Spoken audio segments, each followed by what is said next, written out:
الحمد لله وكفى وسلام على عباده الذين اصطفى أما بعد فأعوذ بالله من الشيطان الرجيم بسم الله الرحمن الرحيم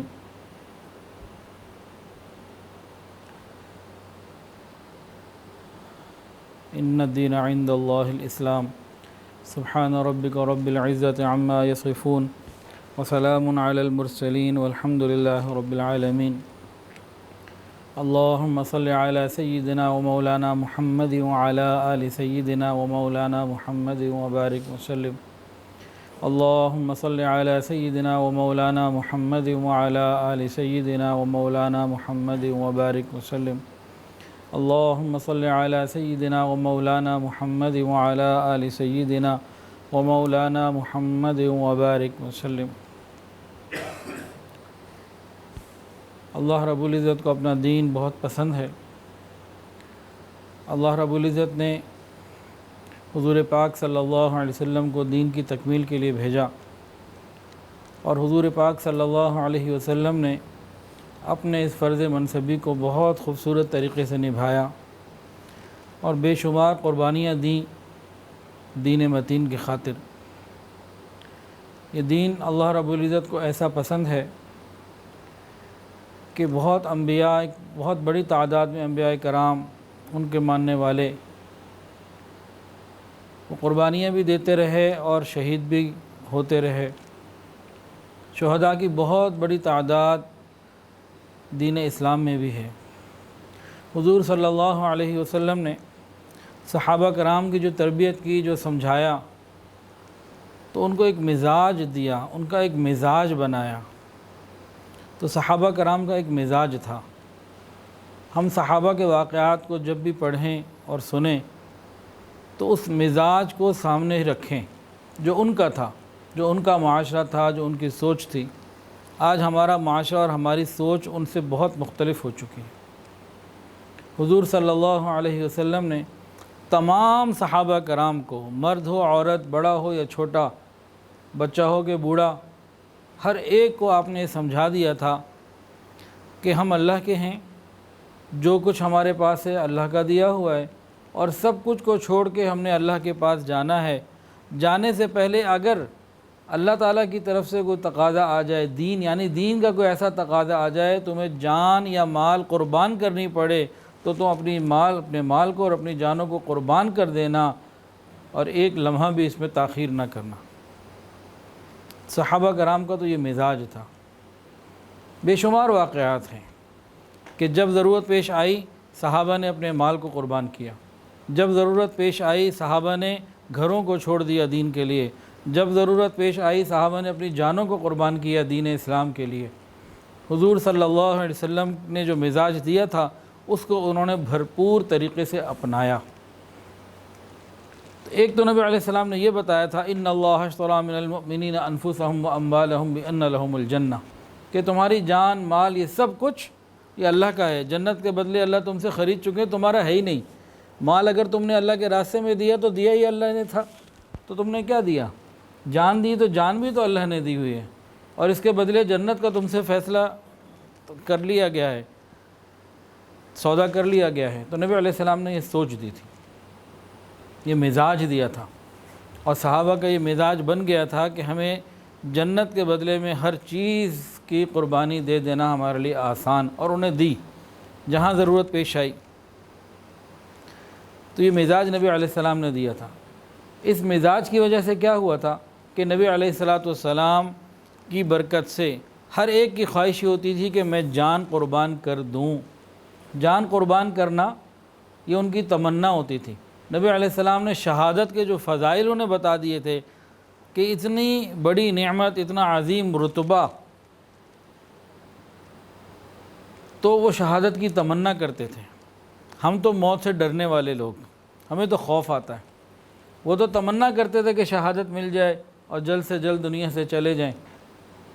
ہم یہ سمجھتے ہیں کہ جھوٹ بول کے، دھوکہ دے کے، کچھ بھی کر کے جان بچا لی، پیسہ بچا لیا، ہم بڑے جناب 30 مار خان ہو گئے۔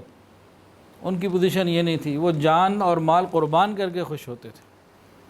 کسی بھی صحابی کو شہادت جب مل رہی ہوتی، بے شمار جگہوں پہ یہ باتیں موجود ہیں کہ شہادت کے وقت وہ کیا کہتے تھے کہ رب کعبہ کی قسم میں تو کامیاب ہو گیا، رب کعبہ کی قسم میں تو کامیاب ہو گیا۔ کافر حیران ہوتے تھے یہ کیسے لوگ ہیں، تو نبی علیہ السلام نے مزاج بنایا تھا۔ اب جو بات شروع کرنے لگا ہوں اس کو ہم مزاج صحابہ کی روشنی میں سنیں گے نا تو بہت ساری چیزیں آسان ہوں گی۔ اسلام کا دامن شہداء کی بہت بڑی تعداد سے بھرا ہوا ہے۔ شوال کا مہینہ جس میں ہم عید الفطر مناتے ہیں، 70 صحابہ جو ہے نا احد کے موقع پہ شہید ہوئے، جس میں سید الشہداء حضرت حمزہ رضی اللہ تعالیٰ عنہ شہید ہوئے، جن کے آنکھ نکال دی گئی، دونوں ہاتھ کاٹ دیے گئے، کان کاٹ دیے گئے، آنکھیں نکال دی گئیں، ناک کاٹ دی گئی، زبان کاٹ دی گئی، ہونٹ کاٹ دیے گئے، پاؤں کاٹ دیے گئے، سینہ چاک کر کے جو ہے نا وہ جگر دل نکال لیا گیا۔ تو یہ سب کچھ ہوا، اور اس مہینے میں ہم عید مناتے ہیں، عید الفطر، شوال کا مہینہ، یکم شوال عید الفطر کا دن ہے، اور شوال ہی میں یہ حادثہ پیش آیا۔ ذوالحجہ کا مہینہ، اس میں جو سب سے بڑی شہادت ہے حضرت عثمان غنی رضی اللہ تعالی عنہ، 18 ذوالحجہ جمعہ کا دن، 35 ہجری، 44 لاکھ مربع میل کے اوپر حکومت کرنے والے خلیفہ ثالث، داماد رسول، حیا اور وفا میں کمال رکھنے والے حضرت عثمان غنی رضی اللہ تعالیٰ عنہ کی مظلومانہ شہادت کا ایک تفصیلی واقعہ ہے جو انشاءاللہ آج عرض کرنا ہے۔ یہ ذوالحجہ کے مہینے میں ہوا، اور ذوالحجہ کے مہینے میں مسلمان حج بھی کرتے ہیں، قربانی بھی کرتے ہیں، عید بھی مناتے ہیں۔ اگر ہم دیکھیں تو سال کے ہر مہینے میں کوئی نہ کوئی بڑی شہادت، کوئی واقعہ موجود،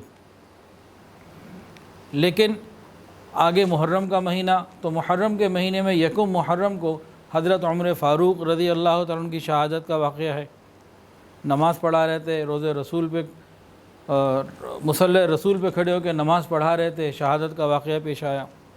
اور 10 محرم الحرام کو سیدنا حسین رضی اللہ تعالیٰ عنہ کی شہادت کا واقعہ پیش آیا۔ تو یہ تمام شہادت کے واقعات جو ہے نا ہم مزاج صحابہ کی روشنی میں دیکھیں کہ جان دینا ان کے لیے سعادت تھا، وہ تمنا کرتے تھے کہ جان دی جائے۔ اب ہم بات کرتے ہیں حضرت عثمان غنی رضی اللہ تعالیٰ عنہ کے کچھ فضائل کی، اور پھر آخر میں جو شہادت کا واقعہ پیش آیا اس کو کسی قدر تفصیل کے ساتھ انشاءاللہ پیش کیا جائے گا۔ حضرت عثمان غنی رضی اللہ تعالیٰ عنہ خود فرماتے ہیں کہ میں 4تھے نمبر پہ مسلمان ہوا۔ یہ سابقون الاولون میں سے ہیں، خلیفہ ثالث ہیں۔ اسلام لانے سے پہلے کے بارے میں فرماتے ہیں کہ میں نے کبھی نہ گانا گایا، نہ زنا کیا، اور نہ کبھی بت پرستی کی، نہ کبھی شراب پی، اور اسلام لانے کے بعد بھی اس میں سے کچھ نہیں کیا۔ بہت ایک دو ایسی بہت مختصر ایسی شخصیات ملتی ہیں جنہوں نے اسلام لانے سے پہلے بھی ان چیزوں کی طرف رغبت نہیں کی، حالانکہ قریش مکہ شراب پینا اپنی سعادت، اپنی خوشی کا ذریعہ سمجھتے تھے، اور جو شراب نہیں پیتا تھا اس کو کنجوسی کے طعنے دیا کرتے تھے، اور گانا بجانا وہاں تو کوئی بات ہی نہیں تھی۔ لیکن حضرت عثمان غنی رضی اللہ تعالیٰ عنہ ان چند مبارک ہستیوں میں سے ہیں جنہوں نے اسلام لانے سے پہلے بھی ان برائیوں کی طرف کبھی نہیں بڑھے، اور اب ہر دل عزیز سے۔ قریش مکہ کا عام جو کام تھا نا تجارت تھا، اور حضرت عثمان غنی رضی اللہ عنہ تاجر تھے، اور بہت بڑے تاجر تھے، نیک دل بھی تھے، نرم دل بھی تھے، لوگوں کی مدد پہلے بھی کرتے تھے اسلام لانے سے پہلے۔ تو مکہ مکرمہ کے اندر بہت معزز شخصیت تھے۔ کتنی معزز شخصیت، آپ اس سے اندازہ لگائیں کہ ضرب المثال بن گئی تھی ان کی محبت، ان کا اکرام جو اہل مکہ کے اندر تھا وہ ایک مثال بن گیا تھا۔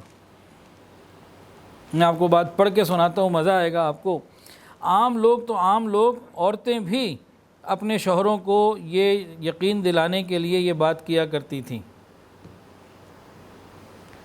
حضرت عثمان غنی رضی اللہ تعالیٰ عنہ قریش کی انتہائی ہر دل عزیز شخصیت تھے، حتیٰ کہ کوئی بیوی حتیٰ کہ کوئی بیوی اپنے خاوند سے محبت کا اظہار کرنا چاہتی تو بعض مرتبہ یہ کہتی اللہ کی قسم میں آپ سے اتنی محبت کرتی ہوں جتنی قریش کے لوگ عثمان سے محبت کرتے ہیں۔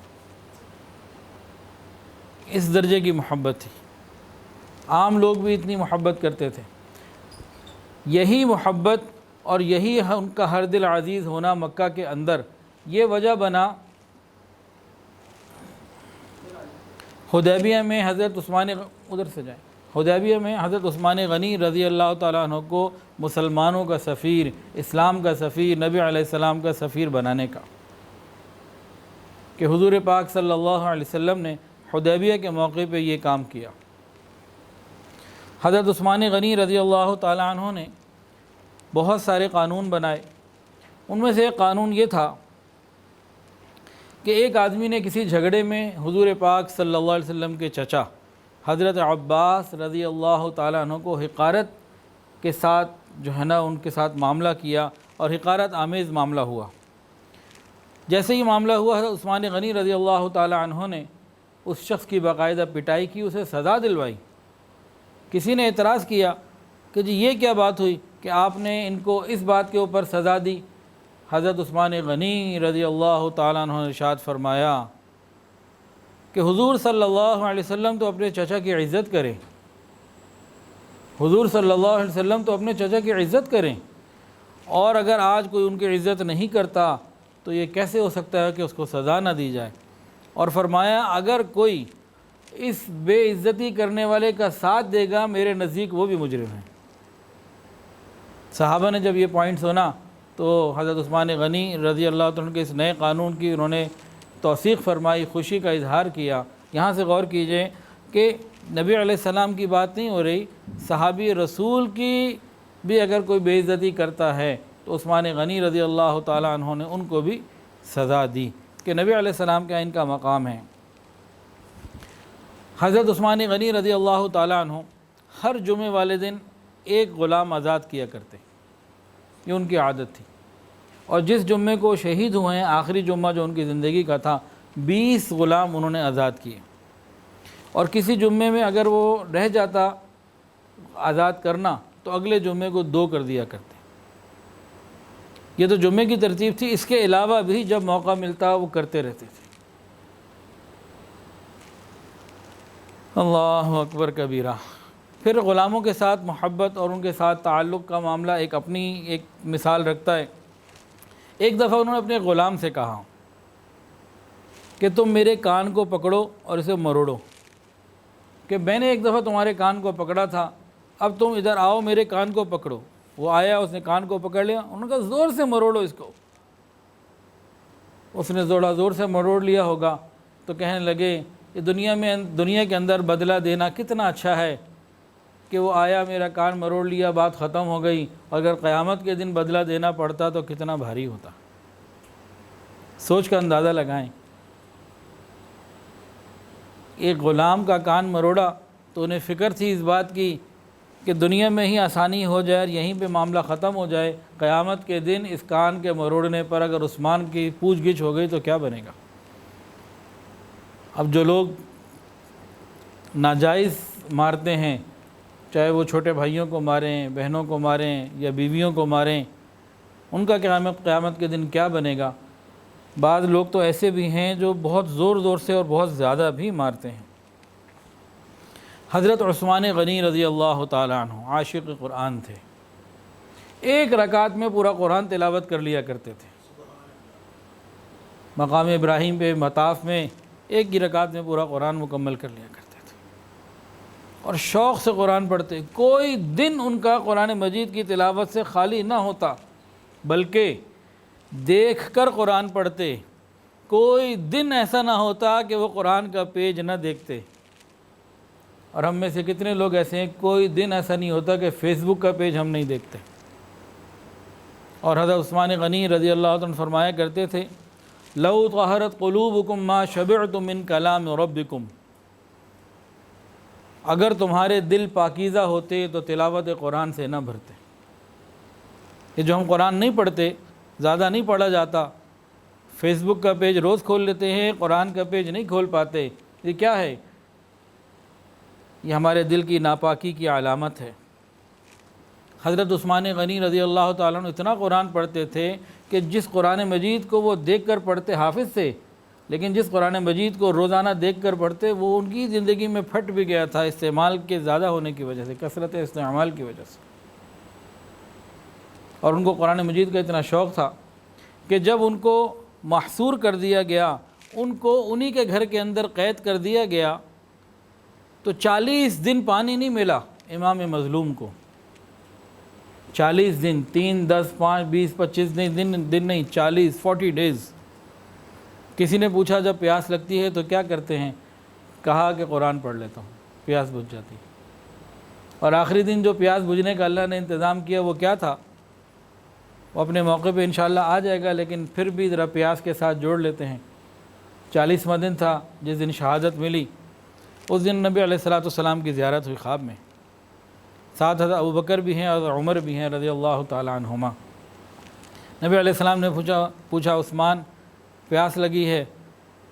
عرض کیا یا رسول اللہ جی پیاس لگی ہے۔ پھر نبی علیہ السلام نے ایک مشکیزہ آگے کیا جس کو انہوں نے پانی پیا، خوب پیا، طبیعت سیر ہو گئی۔ فرماتے ہیں کہ خواب سے اٹھنے کے بعد بھی اس کی ٹھنڈک ابھی بھی میرے سینے میں باقی ہے۔ اس میں بھی نبی علیہ السلام نے فرمایا تھا کہ عثمان تمہارا روزہ آج افطاری ہمارے ساتھ کرنی ہے، یعنی کہ بس اب شہادت کی تیاری اور وقت قریب آ گیا۔ ایک مرتبہ امی عائشہ صدیقہ رضی اللہ تعالیٰ عنہ کو نبی علیہ السلام نے فرمایا میرے کسی صحابی کو بلاؤ۔ پوچھا ابوبکر کو بلاؤں؟ نہیں۔ پھر پوچھا کیا حضرت عمر کو بلاؤں؟ نہیں۔ کیا آپ کے چچا زاد حضرت علی کو بلاؤں؟ فرمایا نہیں۔ پھر کہنے کہ کیا عثمان کو بلاؤں؟ فرمایا کہ ہاں عثمان کو بلاؤ۔ عثمان کو بلوایا گیا۔ جب وہ آگے دروازے پہ، نبی علیہ السلام نے امی عائشہ سے کہا آپ ذرا سائڈ پر ہو جائیں اور ان کو آنے دیں میرے پاس۔ وہ آئے۔ پھر نبی علیہ السلام نے ان سے کان میں کوئی بات کہی، ان کا رنگ بدل گیا اس بات کو سن کے، لیکن اس بات کو انہوں نے پورا سنا اور آخر وقت تک اس کو نبھایا۔ وہ غالباً یہ خبر تھی کہ آپ کے ساتھ یہ سب کچھ ہوگا جو ابھی آگے بتایا واقعہ آئے گا، کہ آپ نے صبر کرنا ہے، مسلمانوں میں تلوار نہیں اٹھنے دینی۔ یہ اندازہ ہوتا ہے جو آخر میں واقعات آئے اس بات کا۔ حضرت عثمان غنی رضی اللہ تعالیٰ عنہ عاشق رسول تھے، ایک ایک سنت کو شوق سے محبت سے جو ہے نا وہ اپنایا کرتے تھے۔ ایک مرتبہ انہوں نے وضو کیا، وضو کرنے کے بعد مسکرائے۔ کسی نے پوچھا آپ کیوں مسکراتے؟ تو فرمایا کہ ایک دفعہ حضور صلی اللہ علیہ وسلم نے بھی وضو کیا تھا اور وضو کے بعد آپ مسکرائے تھے، مجھے وہ واقعہ یاد آ گیا، محبوب کی ادا یاد آ گئی، تو وضو میں نے بھی کیا تھا، میں نے کہا میں بھی محبوب کی ادا کے اوپر عمل کر لوں۔ تو صحابہ کرام عاشقان رسول تھے، ایک ایک سنت کو شوق سے محبت سے پورا کیا کرتے تھے۔ حضرت عثمان غنی رضی اللہ تعالیٰ عنہ بہت مالدار تھے، تاجر تھے، بڑے تھے، یہ اپنے گھر والوں کا بھی بڑا خیال کرتے تھے۔ ایک مرتبہ انہوں نے 200 درہم کی ایک چادر خریدی اور چادر خرید کے کہا کہ یہ میں نے اپنی بیوی نائلہ کے لیے خریدی ہے، میں نائلہ کو دوں گا، وہ اس کو اوڑھے گی، میں اس کو دیکھ کے، یہ چادر کو پہنا ہوا دیکھ کے میں خوش ہو جاؤں گا۔ اگر اللہ نے شوہر کو مال دیا ہو تو بیوی کو خوش کرنے کے لیے کوئی تحفہ دینا، کوئی انعام دینا، یہ چیزیں محبت کو بڑھاتی ہیں، اور صحابہ کرام جن کے پاس مال کی وسعت تھی ان کا یہ طریقہ بھی رہا ہے۔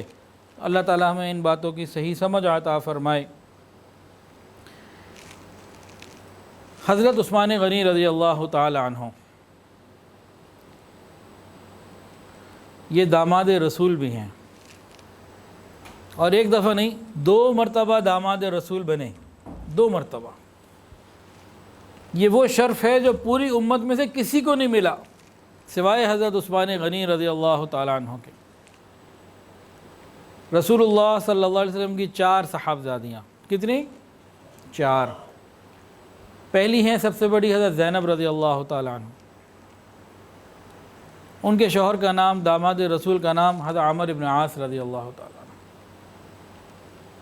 دوسری ہیں حضرت رقیہ رضی اللہ تعالی عنہ، ان کے شوہر داماد رسول کا نام ہے حضرت عثمان غنی رضی اللہ تعالی عنہ۔ حضور پاک صلی اللہ علیہ وسلم بدر کے لیے تشریف لے گئے، حضرت عثمان کو ساتھ نہیں لے گئے، کہا کہ میری بیٹی کا خیال کرو۔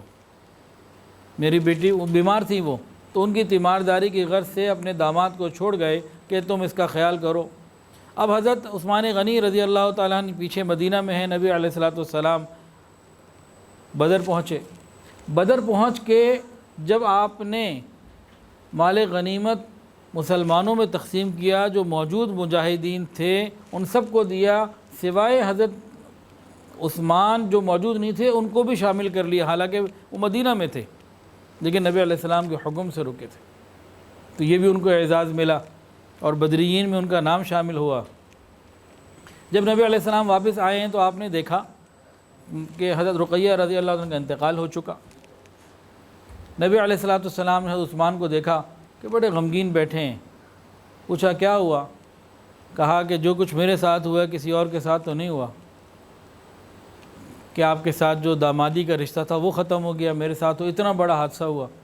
تو حضور صلی اللہ علیہ وسلم نے فرمایا کہ بھئی غم نہ کرو، اللہ تعالیٰ نے حکم دیا ہے کہ تمہارا نکاح ام کلثوم اپنی دوسری بیٹی سے کر دو۔ تو نبی علیہ السلام نے حضرت ام کلثوم رضی اللہ تعالیٰ عنہ، جو نبی علیہ السلام کی تیسری صاحبزادی ہیں، ان سے ان کا نکاح کر دیا۔ اللہ کی شان، ام کلثوم رضی اللہ تعالیٰ عنہ کا بھی انتقال ہو گیا، عنہا کا بھی انتقال ہو گیا۔ جب ان کا انتقال ہوا، نبی علیہ السلام نے فرمایا اگر میری 40 بیٹیاں بھی ہوتیں اور یکے بعد دیگرے ان کا انتقال ہوتا رہتا تو بھی میں عثمان کو دیتا، یہ شرف پھر کسی اور کو نہیں ملا۔ اور حضور صلی اللہ علیہ وسلم کی سب سے چھوٹی چوتھی جو صاحبزادی ہیں ان کا نام ہے حضرت فاطمہ رضی اللہ تعالی عنہ، ان کی شادی حضرت علی رضی اللہ تعالی عنہ سے ہوئی۔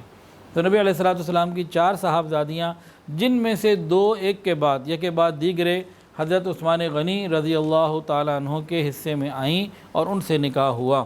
تو ان کا لقب ہے ذو النورین، 2 نور والے۔ حضرت عثمان غنی رضی اللہ تعالی عنہ کاتب وحی بھی ہیں، قرآن مجید لکھا بھی کرتے تھے۔ حضرت عثمان غنی رضی اللہ تعالیٰ عنہ کی ایک اور بڑی عجیب شان ہے کہ آپ نے 2 ہجرتیں کی۔ پہلے ہجرت کی حبشہ کی طرف اور دوسری ہجرت کی مدینہ طیبہ کی طرف۔ اور پہلی ہجرت جو ہجرت حبشہ تھی وہ آپ نے اپنی فیملی کے ساتھ، بیوی کے ساتھ کی، اہل و عیال کے ساتھ کی۔ نبی علیہ السلام نے فرمایا حضرت لوط علیہ السلام جو حضرت ابراہیم علیہ السلام کے بھتیجے ہیں، ان کے بعد فیملی کے ساتھ ہجرت کرنے والے جو سب سے پہلے ہیں حضرت عثمان غنی رضی اللہ تعالیٰ عنہ۔ تو فیملی کے ساتھ ہجرت کر کے پہلے گئے حبشہ اور بعد میں آپ کی ہجرت ہے مدینہ طیبہ کی۔ آپ نے کبھی گانا نہیں سنا، گانا سننا تو دور کی بات، لہو لعب کی تمنا بھی دل میں پیدا نہیں ہوتی تھی، خیال بھی پیدا نہیں ہوتا تھا کہ وقت ضائع کیا جائے ادھر ادھر جائے۔ جب سے نبی علیہ السلام سے بیعت کی، آپ کا دایاں ہاتھ ان کے ہاتھ میں گیا نبی علیہ السلام کے ہاتھ میں، اور بیعت کرنے کے بعد حضرت عثمان غنی رضی اللہ تعالی عنہ نے اپنے دائیں ہاتھ کو کبھی حساس مقامات پہ بھی نہیں لگایا جسم کے۔ عہد جاہلیت میں بھی کبھی زنا کے قریب نہیں گئے، کبھی چوری نہیں کی، اور نبی علیہ السلام کی زندگی میں قرآن مجید کو پورا حفظ کر لیا تھا، اور آپ نے ایک ایک رکعت میں قرآن مجید کو پڑھا بھی۔ حضرت عثمان غنی رضی اللہ تعالیٰ عنہ کے اقوال بھی ہیں، تو بعض اقوال بھی سن لیجئے۔ فرماتے ہیں کہ غم دنیا یہ دل کی تاریکی ہے اور غم آخرت یہ دل کا نور ہے۔ ہم اپنے دل میں تاریکی محسوس کرتے ہیں کہ نور پتہ لگ جائے گا، جس کو دنیا کا غم ہے اس کے دل میں اندھیرے ہیں، اور جس کو آخرت کا غم ہے اس کے دل میں نور ہے۔ ایک اور قول ہے ان کا، فرماتے ہیں تارک دنیا کو چھوڑ دینے والا یہ اللہ کا پسندیدہ ہوتا ہے، تارک گناہوں کا چھوڑ دینے والا یہ فرشتوں کا پسندیدہ ہوتا ہے، اور تارک طمع جو لالچ نہیں کرتا، دوسروں کے مال کی طرف توجہ نہیں کرتا، یہ لوگوں کا محبوب، مسلمانوں کا محبوب بن جاتا ہے۔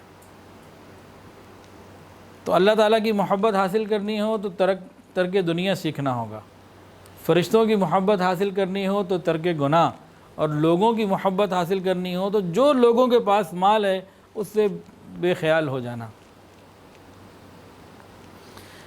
ایک ان کا قول یہ ہے، فرماتے ہیں 4 چیزیں بالکل بیکار ہیں۔ حضرت عثمان غنی رضی اللہ تعالیٰ کا ایک قول یہ ہے کہ 4 چیزیں بیکار ہیں۔ نمبر 1، وہ علم جو بغیر عمل کے ہو، یہ بیکار ہے۔ وہ مال جو خرچ نہ کیا جائے، وہ بیکار ہے۔ وہ زہد جس سے دنیا حاصل کی جائے، یعنی دکھایا ایسے جائے کہ میں تو دنیا کی محبت نہیں رکھتا لیکن حاصل دنیا کی جائے۔ اور چوتھی بات، وہ لمبی عمر جس میں آخرت کی تیاری نہ کی جائے۔ یہ زندگی تو اللہ نے دی آخرت کی تیاری کے لیے ہے۔ اللہ اکبر کبیرہ۔ حضرت عثمان غنی رضی اللہ تعالیٰ عنہ فرماتے ہیں 3 باتیں مجھے پسند ہیں۔ بھئی سب کی اپنی اپنی پسند ہوتی ہے نا، تو فرماتے ہیں کہ 3 باتیں مجھے بڑی پسند ہیں۔ نمبر 1، بھوکوں کو کھانا کھلانا۔ نمبر 2، ننگوں کو کپڑا پہنانا جن کے پاس کپڑے نہ ہوں۔ اور نمبر 3، قرآن مجید پڑھنا اور پڑھانا۔ یہ 3 باتیں میری پسندیدہ ہیں۔ ان کا ایک اور قول ہے جس میں 4 باتیں اور بڑی گہری ہیں۔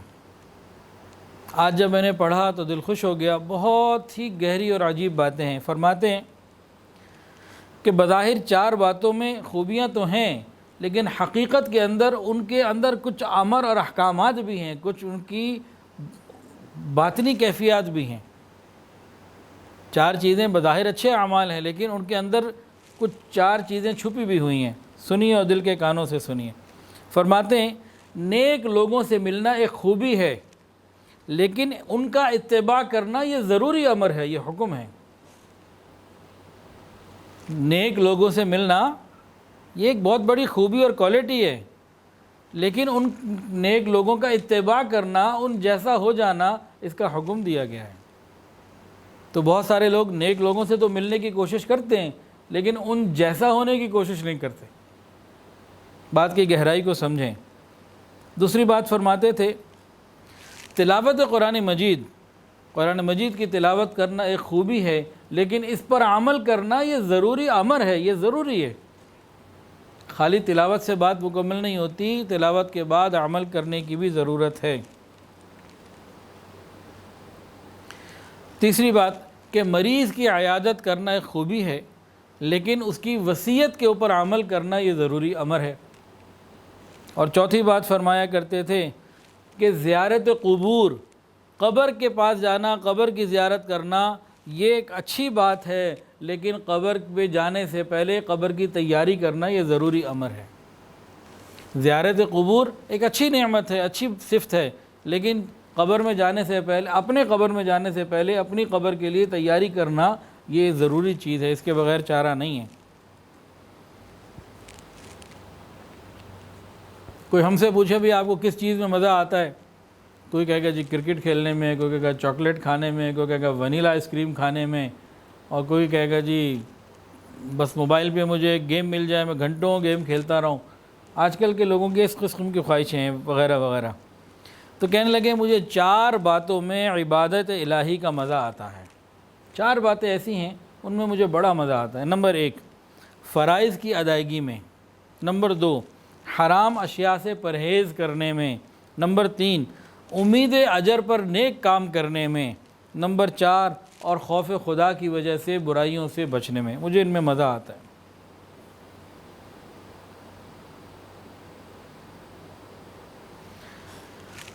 بعض چیزیں ایسی ہیں جو حضرت عثمان غنی رضی اللہ تعالیٰ عنہ نے ہی شروع کی، یہ کہلاتی ہیں اولیات عثمان غنی رضی اللہ تعالیٰ عنہ، کہ ان چیزوں کے شروع کرنے والے حضرت عثمان غنی رضی اللہ تعالیٰ عنہ ہیں، ان سے پہلے یہ چیز نہیں تھی۔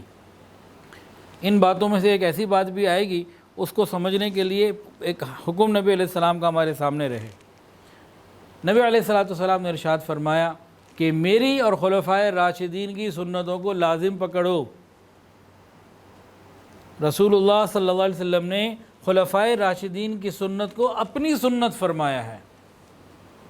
اتنا بڑا مقام ان کے پاس ہے۔ خلفائے راشدین 4، صدیق اکبر رضی اللہ تعالیٰ عنہ، حضرت عمر فاروق رضی اللہ تعالیٰ عنہ، حضرت عثمان غنی رضی اللہ تعالیٰ عنہ، اور حضرت علی رضی اللہ تعالیٰ عنہ۔ نبی علیہ السلام نے بڑی وضاحت کے ساتھ فرمایا کہ میری اور میرے جو خلفاء ہیں ان کی سنتوں کو لازم پکڑ لو، مضبوطی سے کے ساتھ پکڑ لو۔ تو یہ اس مقام کے لوگوں میں سے ہیں جن کی سنت کی اتباع کرنے کا حکم رسول اللہ صلی اللہ علیہ وسلم نے دیا۔ یہ بات ذہن میں ہو نا تو بہت آسانیاں ہوتی ہیں۔ آج کل بڑا فتنوں کا دور ہے، ہر طرف سے جو ہے نا عجیب عجیب فتنے دن رات آ رہے ہیں، تو اس لیے اس مقام کو ہم سمجھے تمام خلفائے راشدین کا ہے۔ بعض لوگ کہتے تھے جی 20 رکعتیں نعوذ باللہ حضرت عمر کی بدعت ہیں، ایسا جملہ بول دیتے ہیں، اللہ اکبر کبیرہ۔ حضور تو ان کی سنت کو سنت قرار دے اور ہم کچھ اور قرار دے دیں تو کیا بنے گا ہمارا؟ تو اس لیے زبان کو احتیاط سے ہم استعمال کریں۔ بیت المال میں سے مؤذنین کے لیے وظائف کا جاری کرنا، جو اذان دینے والے لوگ ہیں مساجد میں، ان کے لیے ماہانہ وظائف کا، سالانہ وظائف کا جاری کرنا، یہ انہوں نے شروع کیا۔ تکبیر میں آواز نیچی رکھنے کا حکم دیا، اذان میں اونچی، تکبیر میں نیچی۔ تمام مسلمانوں کو ایک قرأت کے اوپر متفق کیا۔ جمعے کی نماز کے لیے ایک اور اذان کا اضافہ فرمایا، پہلے ایک اذان ہوتی تھی، پھر انہوں نے ایک اور بڑھا کے 2 اذانیں کر دیں۔ زمینوں پر مالکانہ حقوق کے پروانوں کا اجرا جاری فرمایا، جیسے ہمارے اب رجسٹری ہوتی ہے، یہ چیز ان کی ہے۔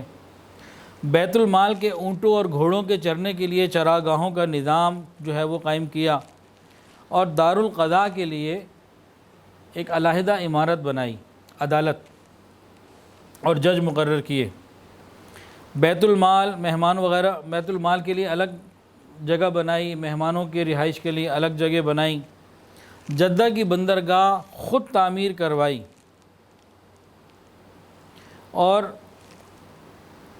فیملی کے ساتھ ہجرت کرنے والے یہ بھی اول ہیں۔ ملک شام میں سمندری جہاز بنانے کا کارخانہ قائم کیا، اور سب سے پہلے محتسب کا تقرر آپ نے کیا۔ مدینہ طیبہ کو سیلاب سے بچانے کے لیے آپ نے ایک بند تعمیر کروایا، جگہ جگہ پانی کی نہریں کھدوائیں، اور 17ویں بات بحری افواج قائم کی، اور بحری فتوحات بھی آپ کے زمانے میں ہوئیں۔ یہ بعض چیزیں ایسی ہیں جو ان کی طرف سے ہی شروع کی گئیں۔ حضرت عثمان غنی رضی اللہ تعالی عنہ اور ان جیسے لوگ یہ برائی کو نہ دیکھنے پہ، نہ پانے پہ بھی خوش ہوتے تھے۔ ایک دفعہ بیٹھے ہوئے تھے، اطلاع ملی کہ فلانی جگہ کوئی برائی ہو رہی ہے، تو جانا ہوا تو گئے، دیکھا کہ جو لوگ تھے اپنا جو انہوں نے کرنا کرانا تھا کرا کے چلے گئے۔ اب وہاں بندہ کوئی موجود نہیں، لیکن کچھ علامات ہیں جس سے محسوس ہو رہا ہے کہ اطلاعات جو تھیں وہ ٹھیک تھیں۔ اب حضرت عثمان غنی رضی اللہ تعالیٰ نے ساری چیزوں کو دیکھنے کے بعد کہنے لگے اللہ کا شکر ہے ہم نے برائی کو آنکھوں سے نہیں دیکھا، ہوتے بھی نہیں دیکھا۔ اب یہاں ایک دل میں بات آ رہی ہے، کہہ دوں کہ رہنے دوں؟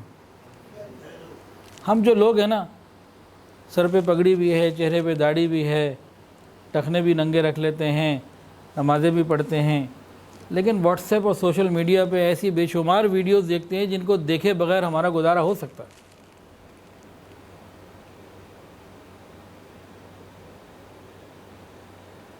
اب ایک ویڈیو آئی چند دن پہلے اور مجھے بے شمار جگہ سے آئی، الحمدللہ میں نے ابھی تک نہیں دیکھی۔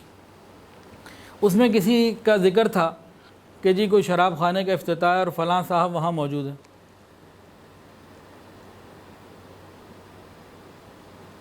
نہیں دیکھی۔ اب یہیں اگر پوچھ لیا جائے کہ بھئی کس کس نے دیکھی ہے تو پتہ نہیں کوئی کہے کہ ہاں دیکھ لی، بھی دیکھی ہے تو کیوں دیکھی جب نیچے لکھا ہوا ہے؟ پھر ضرورت کیا ہے؟ آپ کے دیکھنے سے کیا ہو جائے گا؟ آپ توبہ استغفار کر لیں، اللہ سے معافی مانگ لیں۔ تو بہت ساری گناہ ہم لوگوں سے ہو جاتے ہیں۔ اب ایک صاحب سڑکوں کے اوپر بورڈ دیکھ رہے تھے کہ دیکھو لوگوں کو کیا ہو گیا ہے، کیسی کیسی عورتوں کی تصویریں لگائی ہوئی ہیں۔ بھائی لوگوں کو جو ہو گیا، جو کچھ کیا ہوا ہے وہ اپنی جگہ، تم جو دیکھ رہے ہو تم تو بدنظری کے مرتکب ہو گئے۔ شیطان نے اس طریقے سے بدنظری کا مرتکب تو کروا دیا نا۔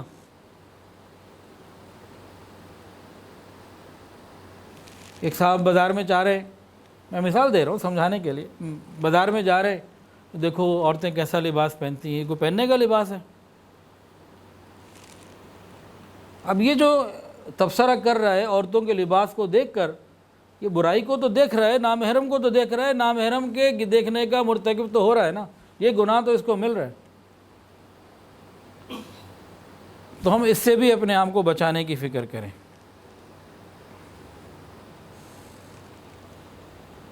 تو انہوں نے اللہ کا شکر ادا کیا کہ انہوں نے برائی کو نہ پایا، اور اس شکرانے میں انہوں نے ایک غلام آزاد کیا۔ اللہ تیرا شکر ہے میں نے برائی ہوتے ہوئے بھی نہیں دیکھی۔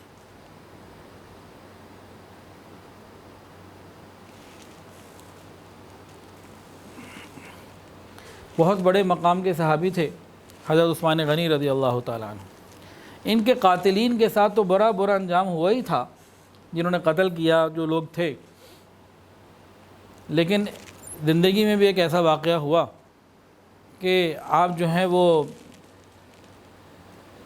ممبر پر بیان فرما رہے تھے، تو ایک صاحب کو کوئی ناراضگی تھی، کیا تھا، انہوں نے اپنی لاٹھی سے ان کو مارا، ان کا گھٹنا بھی زخمی ہوا، ان صاحب کی لاٹھی بھی ٹوٹ گئی، اور 1 سال کے بعد اس بندے کا کیا ہوا کہ سال بھی نہیں گزرا تھا کہ اس شخص کو ایک ایسی مہلک بیماری لگی جس سے وہ اس کا جسم ہی گھل کے رہ گیا اور انتقال ہو گیا، جسم ہی ہلاک ہو، مطلب کھا جانے والی کوئی بیماری لگی کہ جسم خراب ہو گیا۔ صحابی رسول کے ساتھ کسی قسم کی چیز یہ اللہ تعالیٰ کو تو برداشت نہیں۔ پھر اللہ کا ایک غیبی نظام آتا ہے، ظاہر کب ہو وہ ایک الگ بات ہے، لیکن بہرحال ہوتا ہے۔ اور حضرت عثمان غنی رضی اللہ تعالیٰ عنہ امیر المومنین ہیں، 44 لاکھ مربع میل کے حصے پر حکومت ہے، آذربائیجان، ادھر چین، ادھر ہندوستان، اور ادھر سے جناب مسجد اقصی سے آگے ادھر یورپ کے قریب، مختلف اس جہاں جہاں دنیا میں انسان جا سکتا تھا وہاں تک ان کی فوجیں جا رہی تھیں، اور ہر دل عزیز بھی تھے۔ انہوں نے اپنے قریبی رشتہ دار کو ایک ذمہ داری دی، اور ان کو ایک علاقے کا ایک کام کا محتسب بنا دیا، ذمہ دار بنا دیا کہ بھئی آپ کی یہ ڈیوٹی ہے، یہ کام کریں۔ ان کا کام یہ تھا کہ بازار میں جو خرید و فروخت کی اشیاء ہیں ان کی قیمتوں کو، اور دکانداروں کا جو وزن کرنے والے باٹ ہیں، اسکیل ہیں، وہ سب چیزوں کو دیکھنا، پیمانے دیکھنا، سکوں کا کہ بھئی سکے ٹھیک ہیں، کرنسی وغیرہ یہ ساری چیزیں ٹھیک ہیں، تاکہ لینے دینے والوں کو، خریدار کو، بیچنے والوں کو کسی قسم کی شکایتیں نہ ہوں۔ تو ان کو اس قسم کا ذمہ دار بنا دیا، اور ان کو کہا آپ یہ ساری ڈیوٹی دیں۔ قریبی رشتہ دار تھے ان کے، وہ اعتماد کیا اور ان کو لگا دیا۔ لیکن انہوں نے اس رشتہ داری کا، وہ جو صاحب تھے نا، اس رشتہ داری کا اور قرابت داری کا ناجائز فائدہ اٹھایا۔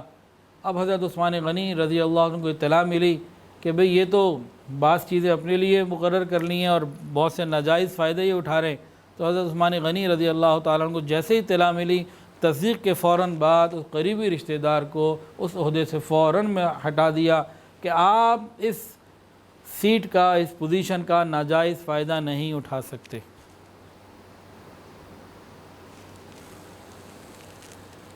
حضرت عثمان غنی رضی اللہ تعالیٰ عنہ کو جن لوگوں نے شہید کیا تھا نا، قاتلان عثمان غنی، ان میں سے ایک کا واقعہ اس طریقے سے ہے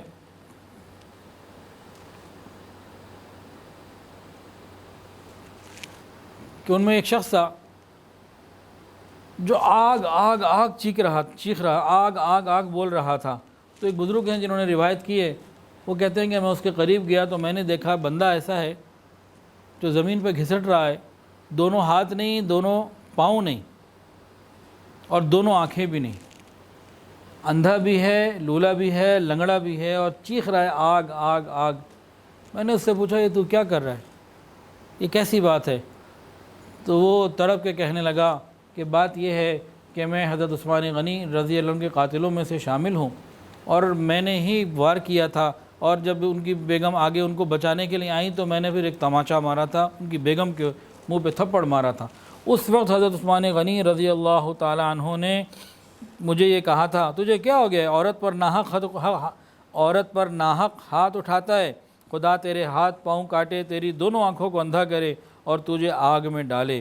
مجھے ان کی اس بد دعا سے خوف معلوم ہوا اور میں نکل کے وہاں سے بھاگ گیا، اور اب میری حالت یہ ہے کہ تم دیکھ رہے ہو، اندھا میں ہو چکا، لولا میں ہو چکا، لنگڑا میں ہو چکا، اب قبر اور جہنم کی آگ باقی ہے۔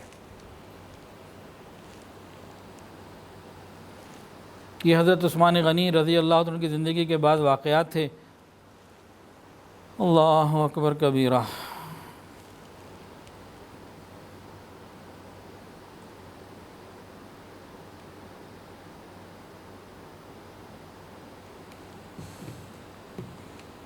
تاہم اب شہادت کا جو واقعہ ہے اس کو شروع کرتے ہیں تفصیل کے ساتھ۔ حضرت عثمان غنی رضی اللہ عنہ کون ہیں؟ داماد رسول ہیں، خلیفہ ثالث ہیں۔ نبی کریم صلی اللہ علیہ وسلم نے ان کے بارے میں ایک بڑی بشارت والی بات بتائی، بہت ہی عجیب۔ فرمایا کہ ہر نبی کا کوئی رفیق ہوتا ہے، میرا رفیق جنت میں عثمان ہوں گے۔ حضرت عثمان غنی رضی اللہ تعالیٰ عنہ نبی علیہ السلام کے رفیق ہیں۔ جب یہ سارا معاملہ شروع ہوا، تقریباً 11 سال آپ کا خلافت کا زمانہ ہے، اور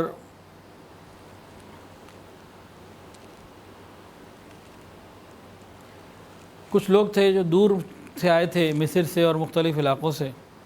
وہ حضرت عثمان غنی رضی اللہ عنہ کی پالیسی سے اور آپ سے اور اسلام سے بہت بغض رکھنے والے لوگ تھے۔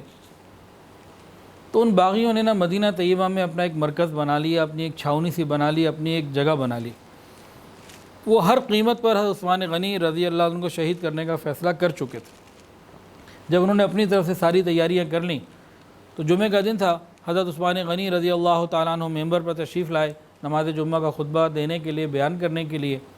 تو وہاں کھڑے ہو کے ایک نے کھڑا ہو کے باغی نے کہا، آپ کو خطبہ دینے کی اجازت نہیں، آپ خطبہ نہیں دے سکتے۔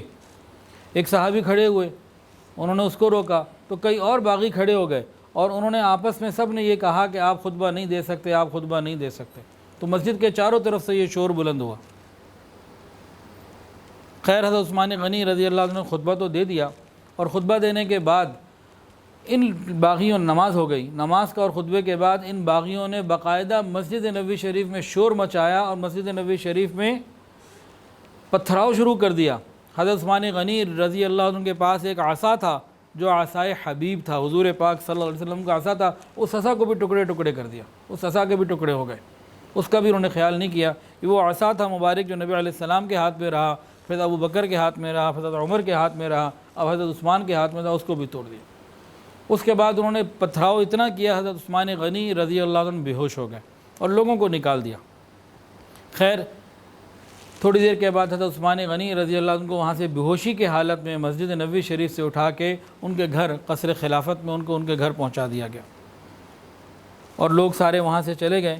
ادھر حضرت عثمان غنی رضی اللہ تعالی عنہ نے جب آنکھ کھولی، ہوش آیا، تو سب سے پہلے یہ پوچھا کہ بتاؤ اہل مدینہ کو کوئی نقصان تو نہیں پہنچا، کوئی زخمی تو نہیں ہوا، کوئی اور خرابی کی بات تو نہیں آئی، یہ باغیوں نے جو حملہ کیا ہے کیا کسی کو کوئی تکلیف تو نہیں ہوئی؟ اپنی خبر نہیں لی، اپنے بارے میں نہیں پوچھا، سب سے پہلے لوگوں کے بارے میں پوچھا کہ یہ کیا ہوا۔ اور اس دوران خطبے کے دوران عثمان غنی رضی اللہ عنہ کو جب انہوں نے منع کیا نا کہ آپ خطبہ نہیں دے سکتے، اس وقت عثمان غنی رضی اللہ تعالیٰ عنہ باہر سے آنے والوں کو کہا تھا کہ تم اللہ تعالیٰ سے ڈرو، اور حضور صلی اللہ علیہ وسلم کے صحابی جو میرے سامنے بیٹھے ہیں یہ جانتے ہیں کہ نبی علیہ السلام نے فرمایا تھا تمہارے بارے میں کہ تم لوگ ملعون ہو، تم اپنی خطا گناہوں کی وجہ سے اپنی نیکیاں مٹا رہے ہو، اور اللہ تعالیٰ تو نیکیوں کی وجہ سے گناہوں کو مٹاتے ہیں۔ یہ بات بھی حضرت عثمان نے اس وقت کی تھی۔ بہرحال باغیوں نے یہاں سے معاملے کو شروع کیا، اور حضرت عثمان غنی رضی اللہ تعالیٰ عنہ کو ان کے گھر پہنچا دیا گیا۔ اللہ اکبر کبیرہ۔ دوسرا معاملہ کیا ہوا؟ اس کے بعد باقاعدہ انہوں نے اعلان کر دیا کہ آج کے بعد حضرت عثمان غنی رضی اللہ تعالیٰ عنہ مسجد میں تشریف نہیں لا سکتے۔ کون سی مسجد؟ جو خرید کے آپ نے دی ہے، جس کی تعمیر میں آپ شریک ہوئے ہیں، جس کی توسیع میں آپ شریک ہوئے ہیں، اس مسجد رسول میں آپ نماز پڑھنے بھی نہیں آ سکتے۔ انہوں نے اعلان کر دیا کہ نہ یہ مسجد میں نماز پڑھانے آ سکتے ہیں، نہ نماز پڑھنے آ سکتے ہیں، ان کا مسجد میں داخلہ منع۔ نبی علیہ السلام نے ایک مرتبہ فرمایا تھا، مسجد جب تنگ ہونے لگی، لوگ بڑھے کہ برابر میں جگہ خالی ہے، کوئی خرید کے دے تو اللہ اسے جنت عطا فرمائیں گے۔ حضرت عثمان غنی رضی اللہ تعالیٰ عنہ نے تقریباً 25,000 درہم، اس زمانے کی بڑی رقم تھی، وہ دے کے وہ زمین خرید کے مسجد نبوی کو ہدیہ کر دی، نبی علیہ السلام سے جنت کی بشارت لی تھی۔ تو آج انہیں اس مسجد میں داخل ہونے سے روک دیا گیا جو انہوں نے خرید کے دی، جس کی تعمیر میں پہلی تعمیر میں، ہر تعمیر میں شریک رہے اور توسیع میں بھی شریک رہے۔ اس کے بعد ان باغیوں نے کیا کیا؟ حضرت عثمان غنی رضی اللہ عنہ کے گھر کو محصور کر دیا، حصار کر لیا، ان کو گھر میں نظر بند کر دیا، گویا گھر میں قید کر دیا، اور یہ اعلان بھی کر دیا کہ اب آپ اپنے گھر سے بھی باہر نہیں نکل سکتے۔ اللہ اکبر کبیرہ۔ جب اس قسم کی باتیں ہوئیں تو بہت سے مسلمان حضرت عثمان کے پاس آئے، کہنے لگے آپ حق پر ہیں، یہ باطل پر ہیں، آپ ہمیں حکم دیں، اہل مدینہ کی تعداد بہت زیادہ ہے، یہ باغیوں کی تعداد بہت تھوڑی ہے، ہم ان کی گردنوں کو ابھی اتار دیں گے، ابھی معاملہ ختم ہوگا، آپ ہمیں حکم دیں۔ وہ منع کرتے رہے کہ نہیں، میں اپنے خاطر، وہ تو میری جان لینا چاہتے ہیں اور تو کسی کی جان نہیں لینا چاہتے، تو میں اپنی جان بچانے کی خاطر حرم میں مدینہ میں خون ریزی کی اجازت نہیں دے سکتا۔ اتنے میں حضرت مغیرہ ابن شعبہ رضی اللہ عنہ تشریف لائے اور انہوں نے کہا آپ عوام کے امام ہیں، آپ حق پر ہیں، سب آپ کے ساتھ ہیں، تو 3 باتیں ان کو پیش کی۔ ان کا پہلی بات تو یہ ہے، آپ ہمیں حکم دیں، ہم جانیں یہ باغی جانیں، ہماری تعداد بہت بڑی ہے، ہم ان کو ختم کر دیں گے انشاءاللہ، آپ حکم دیں۔ یا پھر دوسری بات یہ قبول کر لیں کہ یہ باہر کے دروازوں پہ، راستوں پر تو ہیں، آپ پیچھے سے کوئی ایسی جگہ سے، دیوار میں سے دروازہ سا بنا کے نکل جائیں، ہم آپ کو وہاں سواری دے دیں گے اور آپ فوراً وہاں سے جلدی سے مکہ مکرمہ چلے جائیں، تو یہ جو باغی لوگ ہیں ہمیں امید ہے کہ مکہ مکرمہ میں قتل و غارت گری نہیں کرنے آئیں گے، آپ وہاں چلے جائیں۔ یا پھر تیسری آپشن یہ ہے کہ آپ اس دروازے کو بنائیں، کسی دروازے کو، وہاں سے خاموشی سے نکلیں اور شام چلے جائیں، وہاں حضرت معاویہ رضی اللہ تعالیٰ عنہ اور دوسرے مسلمان ہیں، ان کو قوت بھی ہے، وہ آپ کی سپورٹ کریں گے، آپ یہاں سے تشریف لے جائیں۔ آپ ان تینوں میں سے کوئی ایک بات قبول کر لیں۔ حضرت عثمان غنی رضی اللہ تعالیٰ عنہ نے حضرت مغیرہ بن شعبہ رضی اللہ تعالیٰ عنہ کی تینوں باتوں کو سنا اور کہا، پہلی بات کہتے ہو کہ یہاں خون ریزی ہو، حرم مدینہ میں خون ریزی نہیں ہو سکتی، میری جان لینا چاہتے ہیں، میری زیادہ زیادہ جان لیں گے، اس کی میں اجازت نہیں دے سکتا۔ دوسری بات کہ میں مکہ چلا جاؤں، میں مکہ بھی نہیں جاؤں گا، اور میں نے سنا ہے نبی علیہ السلام سے کہ مکہ مکرمہ میں ایک قریشی اہل مکہ پر ظلم کرے گا اور اس کو آدھی دنیا کے برابر عذاب ہوگا، میں وہاں بھی نہیں جاؤں گا۔ اور تیسری بات، شام کہتے ہو، شام چلا جاؤں، میں اپنی اس جگہ کو جو ہجرت کر کے آگے میں نے پسند کی ہے اور حضور صلی اللہ علیہ وسلم کے پڑوس کو چھوڑ کر میں کہیں نہیں جانا چاہتا، میرا جینا مرنا مدینہ طیبہ میں ہی ہے، میں یہاں سے نہیں جاتا۔ حضرت عثمان غنی رضی اللہ تعالیٰ عنہ نے یہ 3 جو آپشن دی گئی تھیں ان کے یہ جوابات عطا فرمائے۔ حضرت عثمان غنی رضی اللہ تعالیٰ عنہ کو نبی علیہ السلام سے کس قدر محبت ہے کہ اس وقت میں بھی کہہ رہے ہیں کہ میں مدینہ چھوڑ کے نہیں جا سکتا۔ نبی علیہ السلام نے ایک حدیث کے اندر ارشاد فرمایا ہے کہ جو آدمی مدینہ طیبہ میں زندگی گزارے، وہاں دفن ہونے کی کوشش کرے، حتیٰ کہ وہاں اس کو موت آ جائے، دفن ہو جائے، قیامت کے دن میں اس کی شفاعت کروں گا۔ تو حضرت عثمان غنی رضی اللہ تعالیٰ عنہ شفاعت کا درجہ بھی حاصل کرنا چاہتے ہیں۔ اور حضرت عثمان غنی رضی اللہ عنہ کی محبت کے تو اور بہت سارے واقعات ہیں۔ صلح حدیبیہ میں جس وقت عثمان غنی رضی اللہ تعالیٰ عنہ کو نبی علیہ السلام نے بھیجا سفیر بنا کر مسلمانوں کا کہ بھئی ہم عمرہ کرنے آئے ہیں، لڑنے نہیں آئے، آپ جائیں، بات چیت کریں، انہیں قائل کریں، ہم آئیں گے، عمرہ کر کے واپس چلے جائیں گے۔ حضرت عثمان غنی رضی اللہ تعالیٰ عنہ تشریف لے گئے قریش مکہ سے بات کرنے کے لیے۔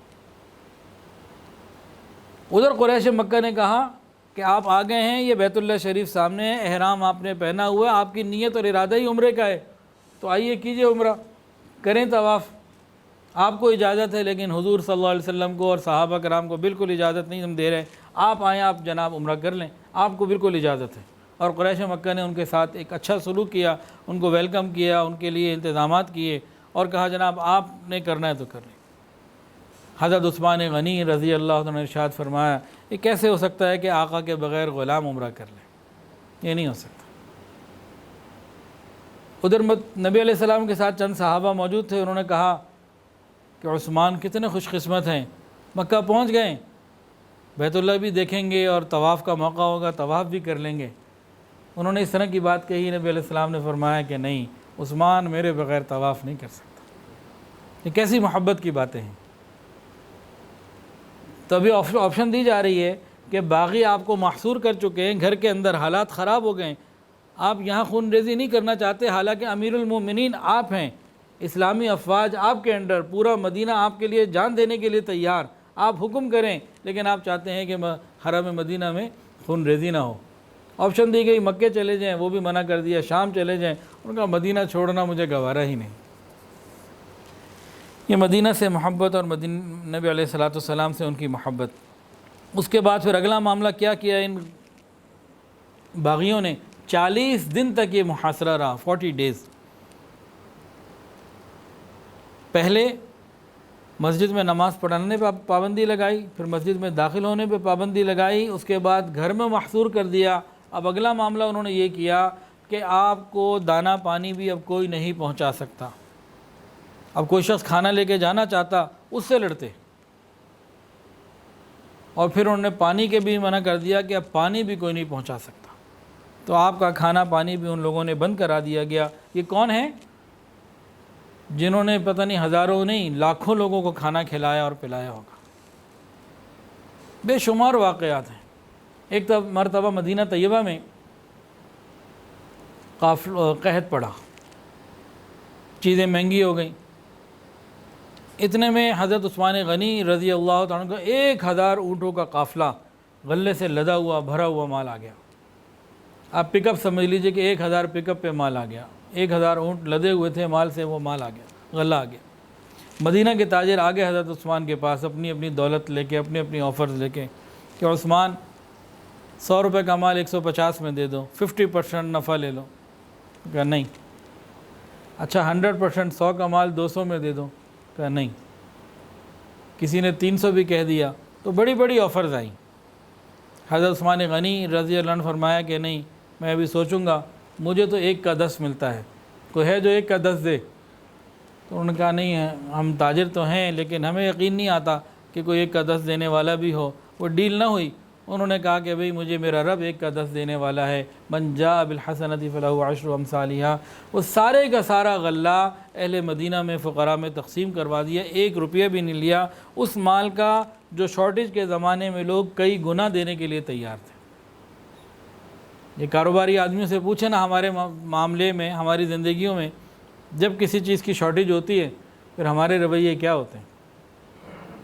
ایک اور واقعہ سن لیجئے لوگوں کو کھانا کھلانے کا۔ نبی عید کا دن ہے، نبی علیہ الصلوۃ والسلام جا رہے ہیں عید کی نماز کے لیے۔ ازواج مطہرات نے کہا کہ کچھ دے دیجئے، مکہ کے یتیم، مدینہ کے یتیم، مدینہ کی بیوائیں، کچھ عورتیں، غریب مسکین آئیں گے، تو جب آئیں گے تو ان کو کچھ کھلانا پلانا ہوتا ہے، وہ اسی نیت سے آتے ہیں کچھ کھائیں گے، عید کا دن ہے، کھانے پلانے کا، کھانے پینے کا دن ہے۔ نبی علیہ السلام نے فرمایا میرے پاس تو کچھ نہیں۔ آپ تشریف لے گئے، واپس آئے تو دیکھا ہر گھر میں کھانا پک رہا ہے۔ آپ کی 9 ازواج مطہرات ہیں، اس وقت جتنی تھی ہر گھر میں کھانا پک رہا ہے۔ تو نبی علیہ السلام نے، اور مدینہ کے غریب آ رہے ہیں اور کھا بھی رہے ہیں، نبی علیہ السلام نے پوچھا یہ کیا ہوا، یہ کہاں سے آیا؟ تو ازواج مطہرات نے بتایا کہ آپ کے جانے کے بعد حضرت عثمان غنی رضی اللہ تعالیٰ عنہ آئے تھے اور انہوں نے آپ کی زوجہ، ہر زوجہ کے گھر ایک سامان سے، غلے سے لدا ہوا اونٹ بھیجا، اب ہر گھر میں کھانا پک رہا۔ تو نبی علیہ السلام نے دعا دی تھی، یا اللہ عثمان کا حساب آسان کر دینا۔ تو ایسے بہت سارے واقعات حضرت عثمان غنی رضی اللہ عنہ کی زندگی کے ہیں کہ لوگوں کو کھانا کھلانے کے۔ آج ان کے اوپر کھانا بند کر دیا گیا اور پانی بھی بند کر دیا گیا۔ پانی کی جب تنگی ہوئی، حضرت عثمان غنی رضی اللہ تعالیٰ عنہ نے حضرت علی، حضرت طلحہ، حضرت زبیر، حضرت عائشہ رضی اللہ تعالیٰ علیہم اجمعین، ان کو پیغامات بھجوائے کسی طریقے سے کہ میرے لیے پانی کا انتظام کریں۔ حضرت علی رضی اللہ تعالیٰ نے جیسے ہی پیغام سنا، پانی کا مشکیزہ لیا اور چل پڑے کہ میں جا کے پانی پہنچاؤں، لیکن یہ جو باغی تھے درمیان میں آ گئے، شدت کے ساتھ آپ کو روکا، آپ کے ساتھ لڑائی کی اور آپ کو آگے بڑھنے نہیں دیا۔ وہ مشکیزہ چھین کر پھاڑ دیا، پانی زمین پہ بہا دیا۔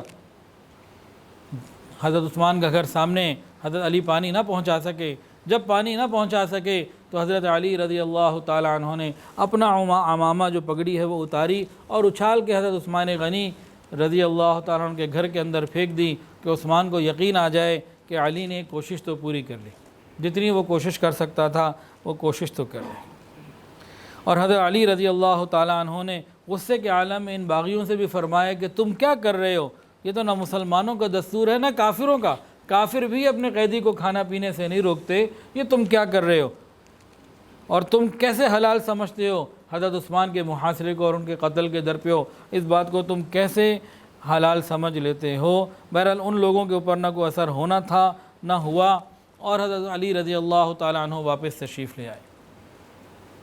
تو 40 دن مسلسل حضرت عثمان غنی رضی اللہ تعالیٰ عنہ کا پانی بند رہا۔ حضرت حسین رضی اللہ تعالیٰ عنہ کہیں آتا ہے 3 دن، کہیں آتا ہے اس سے زیادہ دن، وہ 3 تھے، 7 تھے یا 10 تھے، یہ 40 دن تھے۔ اور یہ کون تھے کہ بیر روما، جو انہوں نے مسلمانوں کے لیے وقف کیا تھا۔ نبی کریم صلی اللہ علیہ وسلم جب مدینہ طیبہ تشریف لائے تو ایک ہی میٹھا کنواں تھا میٹھے پانی کا، اور وہ یہودی کی ملکیت تھا، اور یہودی اس کے بڑے پیسے لیتا تھا، جو بھی پانی کا ڈول نکالتا، پانی نکالتا تو بڑی پیمنٹ لیا کرتا تھا۔ نبی علیہ السلام نے ارشاد فرمایا، کوئی ہے جو اس کو لے کے مسلمانوں کے لیے وقف کر دے، اللہ تعالیٰ اسے جنت میں سے بہتر چیز عطا فرمائے گا۔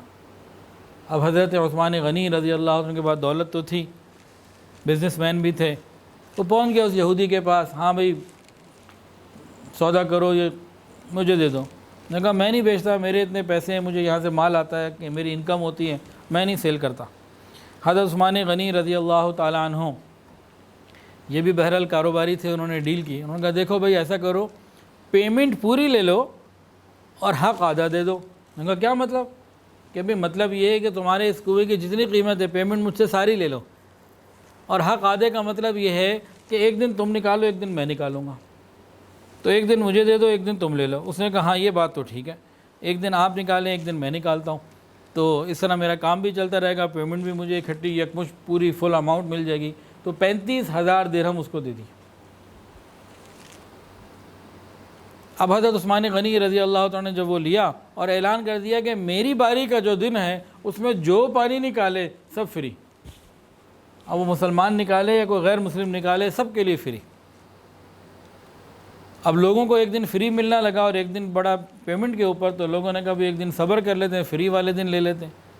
اب چند دنوں میں اس کا کاروبار ٹھپ ہو گیا، وہ بڑا پریشان ہوا کہ بھئی یہ کیا بنا میرے ساتھ، تو وہ آیا کہنے لگا باقی آدھا بھی خرید لیں حق، تو انہوں نے پھر اس کو اور کچھ پیمنٹ دی اور وہ بھی خرید کے مسلمانوں کے لیے وقف کر دیا۔ تو یہ وہ عثمان غنی رضی اللہ تعالیٰ عنہ ہیں جنہوں نے شاید ہزاروں نہیں لاکھوں لوگوں کو، انسانوں کو، جانوروں کو، مسلمانوں کو، اوروں کو پانی پلایا، لیکن آج ان کے اوپر پانی بند کر دیا گیا۔ اور حضرت عثمان غنی رضی اللہ تعالیٰ عنہ بھوکے بھی ہیں، پیاسے بھی ہیں۔ اس پیاس کی حالت میں تہجد بھی نہ چھوٹی، اس پیاس کی حالت میں روزے بھی نہ چھوٹے، اس پیاس کی حالت میں نمازیں بھی نہ چھوٹیں، اور اس پیاس کی حالت میں تلاوت قرآن مجید بھی نہ چھوٹی، سب کچھ کرتے رہے۔ اللہ اکبر کبیرہ۔ بلکہ ایک معاملہ اور ہوا، یہ جو باغی تھے نا، یہ باغی درمیان میں تھے، اس طرف حضرت عثمان کا گھر ہے اور باقی پورا مدینہ دوسری طرف ہے۔ باغی حضرت عثمان کے گھر اور مدینہ کے لوگوں کے درمیان حائل تھے، لیکن کچھ لوگ ایسے تھے جیسے حضرت علی رضی اللہ تعالیٰ عنہ، اور کچھ ایسے لوگ تھے جنہوں نے اپنے بچوں کو، نوجوانوں کو باب عثمان کے اوپر حفاظت کے لیے کھڑا کر دیا۔ حضرت علی رضی اللہ تعالیٰ عنہ نے کن کو کھڑا کیا؟ حضرت حسن اور حسین کو، دونوں کھڑے رہے۔ ادھر عبداللہ بن زبیر رضی اللہ عنہ کھڑے رہے، عبداللہ بن عمر کھڑے رہے، اور کئی صحابہ جو ہیں وہاں پہ کھڑے رہے۔ ان کا کیا کام تھا؟ ان کا ایک ہی کام تھا کہ حفاظت رہے، کہ ٹھیک ہے محصور تو ہیں لیکن حفاظت رہے۔ تو حضرت علی رضی اللہ تعالیٰ عنہ نے اپنے دونوں صاحبزادوں کو بحکم کہا کہ تم نے باب عثمان پہ، حضرت عثمان غنی کے دروازے پہ کھڑے رہنا ہے ان کی حفاظت کی نیت سے۔ تو یہ لوگ وہاں کھڑے ہوتے تھے، اور کبھی کبھی جب یہ باغی آگے بڑھنے لگتے تو وہ تیر اندازی کرتے یا کسی طریقے سے باغیوں کو آگے بڑھنے سے روک لیا کرتے تھے۔ تو یہ ان کا سلسلہ تھا۔ اور حضرت عثمان غنی رضی اللہ تعالیٰ عنہ اندر بھوکے بھی ہیں، پیاسے بھی ہیں، محصور بھی ہیں اور مظلوم بھی ہیں۔ اور باہر کون کھڑے ہیں؟ عبداللہ بن زبیر کھڑے ہیں، عبداللہ بن عمر کھڑے ہیں، حضرت حسن و حسین کھڑے ہیں۔ ان کو تعلیم کیا دی جا رہی ہے اس وقت تو کسی کو نہیں معلوم تھا کہ کربلا کا واقعہ کب آنا ہے اور کیسے آنا ہے، کون وہاں ہوگا اور کون نہیں ہوگا، لیکن ایک تربیت ہو رہی ہے کہ ہو سکتا ہے کہ تمہیں بھی بھوکے رہ کے سجدے کرنے پڑیں، تمہیں بھی پیاسے رہ کے سجدے کرنے پڑیں، تمہیں بھی پیاسا رہ کے جان قربان کرنے کا حوصلہ کرنا پڑے۔ تو یہ ایک تربیت تھی۔ حضرت حسین رضی اللہ تعالیٰ عنہ یہ نواسہ رسول ہیں، جگر گوشہ بطول ہیں، لیکن وہ اپنے تایا عثمان کو بھی دیکھ رہے ہیں اور یہاں سے سیکھ بھی رہے ہیں کہ پریشانی کے ماحول میں کیسے عبادت کی جاتی ہے۔ تو حضرت عثمان غنی رضی اللہ عنہ کا یہ پورا عمل ان کو درس شہادت بھی دے رہا ہے، درس عبادت بھی دے رہا ہے، درس سخاوت بھی دے رہا ہے، درس توحید بھی دے رہا ہے، اور دین کے لیے قربانی دینے کا درس بھی دے رہا ہے۔ اگر یہ کہا جائے کہ حضرت عثمان غنی رضی اللہ عنہ کے اس دروازے پہ کھڑے ہو کے حضرت امام حسین رضی اللہ تعالیٰ عنہ نے سجدے میں سر کٹانا یہیں سے سیکھا، بھوکا پیاسا رہ کے عبادت میں سر جھکانا یہیں سے سیکھا، ظالموں کے سامنے گردن نہ جھکانا یہیں سے سیکھا، تو یہ غلط نہیں ہوگا۔ حضرت عثمان غنی رضی اللہ تعالیٰ عنہ نے یہ سارے کا سارا کام اس طریقے سے کیا۔ محاصرہ روز بروز تنگ ہوتا جا رہا ہے، دن بڑھتے جا رہے ہیں، گزرتے جا رہے ہیں، اور باغی کسی قسم کی نرمی کا رویہ اختیار کرنے کے لیے تیار ہی نہیں ہیں۔ بالآخر ایک ایسا موقع آیا کہ حضرت عثمان غنی رضی اللہ تعالیٰ عنہ نے اپنے گھر کی چھت پہ کھڑے ہو کے باغیوں سے خطاب کیا، جو حدیث کی کتابوں میں، سیر کی کتابوں میں موجود ہے۔ اس کو سنیے اور دل کے کانوں سے سنیے۔ جب تک یہ دنیا قائم ہے یہ واقعہ کتابوں میں موجود رہے گا۔ انہوں نے اپنے گھر کی چھت پہ کھڑے ہو کے مجمع کو خطاب فرمایا اور فرمایا، کیا تمہیں معلوم ہے کہ حضرت صلی اللہ علیہ وسلم جب مدینہ تشریف لائے تھے، مسجد نبوی تنگ تھی، اور آپ نے ارشاد فرمایا تھا کہ کون اس زمین کو خرید کر وقف کرے گا اور اس کے صلے میں جنت میں اس کو بہتر جگہ ملے گی، تو میں نے وہ جگہ خرید کے دی تھی، کیا تم مجھے اسی مسجد میں داخل ہونے سے روکتے ہو؟ انہوں نے کہا جی بات تو یہ صحیح ہے، واقعہ تو صحیح ہے۔ دوسری بات انہوں نے کہی، تم خدا کی قسم کھا کے بتاؤ، جو رسول اللہ صلی اللہ علیہ وسلم مدینہ تشریف لائے تھے، آپ نے فرمایا تھا کوئی بیر روما کو خرید کر مسلمانوں کے لیے وقف کرے گا، تو پھر میں نے وہ کر دیا تھا، اور نبی علیہ السلام نے مجھے جنت کی بشارت دی تھی، کیا تم مجھے آج اسی کنویں کا پانی پینے سے روکتے ہو؟ اور تیسری بات فرمائی، کیا تم جانتے ہو کہ عسرت کے لشکر کو، تنگی کے لشکر کو، غزوہ تبوک کے موقع پہ نبی علیہ السلام نے ارشاد فرمایا تھا کون ہے جو مسلمانوں کی مدد کرے گا؟ تو میں نے اس وقت 10,000، اس وقت عثمان غنی رضی اللہ تعالیٰ عنہ نے 10,000 لوگوں کا انتظام کیا، ان کی ہر چیز کا انتظام کیا سفر پہ جانے کے لیے۔ اس کے علاوہ نبی علیہ السلام کو 1,000 سونے کے سکے لا کے دیے۔ نبی علیہ السلام ان سکوں کو اچھالتے جاتے، ان کو دیکھتے جاتے، خوش ہوتے جاتے تھے اور فرماتے تھے کہ آج کے بعد عثمان کا کوئی عمل اسے نقصان نہیں پہنچا سکتا، اور جنت کی بشارتیں دی تھیں۔ کہا کہ تم جانتے ہو؟ تو ان سب نے کہا کہ ہاں یہ ساری باتیں سچ ہیں، آپ نے جتنی باتیں بتائی ہیں ساری کی ساری سچ ہیں، لیکن ان کے دل اور دماغ صم بکم عمی فہم لا یرجعون کا نمونہ بنے ہوئے تھے، کسی بات نے ان کو اثر نہیں کیا، اور انہوں نے مزید محاصرے کو شدید کر دیا۔ پھر آپ نے یہ بھی فرمایا تھا، عثمان نے فرمایا کہ میں تم کو قسم دیتا ہوں، تم میں سے کسی کو یاد ہے کہ ایک دفعہ حضور صلی اللہ علیہ وسلم ایک پہاڑ پر چڑھے تھے، پہاڑ ہلنے لگا تھا، نبی علیہ السلام نے اس پہاڑ کے اوپر اپنا مبارک پاؤں مارا، کہا ٹھہر جا، تیرے اوپر ایک نبی، ایک صدیق اور ایک شہید ہے، کیا وہ بشارت تم نے، کیا اس وقت میں نہیں تھا؟ یہ بشارت میرے بارے میں نہیں ہے؟ لوگوں نے کہا ہمیں یاد ہے۔ پھر فرمایا حضرت عثمان غنی رضی اللہ تعالیٰ نے 5ویں بات ارشاد فرمائی، فرمایا کہ تمہیں یاد ہے کہ مکہ مکرمہ میں حضور نے مجھے حدیبیہ کے سفر کے وقت مکہ مکرمہ مجھے بھیجا، حدیبیہ سے سفیر بنا کے بھیجا، تو کیا حضور صلی اللہ علیہ وسلم نے اپنے مبارک ہاتھ کو میرا ہاتھ قرار نہیں دیا تھا؟ کیا تمہیں یاد ہے؟ اور خود نبی علیہ السلام نے میری طرف سے بیعت نہیں کی تھی، خود آپ نے بیعت کی، اپنے ہاتھ کو میرا ہاتھ قرار دیا، اور میری طرف سے آپ نے میری غائبانہ بیعت نہیں کی تھی۔ انہوں نے کہا یہ سب کچھ سچ ہے، یہ مسند امام احمد کی روایت ہے کہ یہ سب کچھ سچ ہے، لیکن بہرحال وہ ماننے کے لیے تیار نہیں تھے۔ حضرت عثمان غنی رضی اللہ تعالیٰ عنہ نے یہاں اپنے 5 بڑے بڑے معاملات کا ذکر کیا، لیکن آپ کی زندگی تو بے شمار ایسے واقعات سے بھری ہوئی ہے کہ جہاں اللہ اور اس کے رسول کی محبت بہت زیادہ نظر آتی ہے، جھلکتی ہے آپ کے ہر عمل سے۔ لیکن ظالموں کے بارے میں کیا کہیے، علامہ اقبال نے سچ کہا ہے، پھول کی پتی سے کٹ سکتا ہے ہیرے کا جگر، پھول کی پتی سے کٹ سکتا ہے ہیرے کا جگر، مرد ناداں پر کلام نرم و نازک بے اثر۔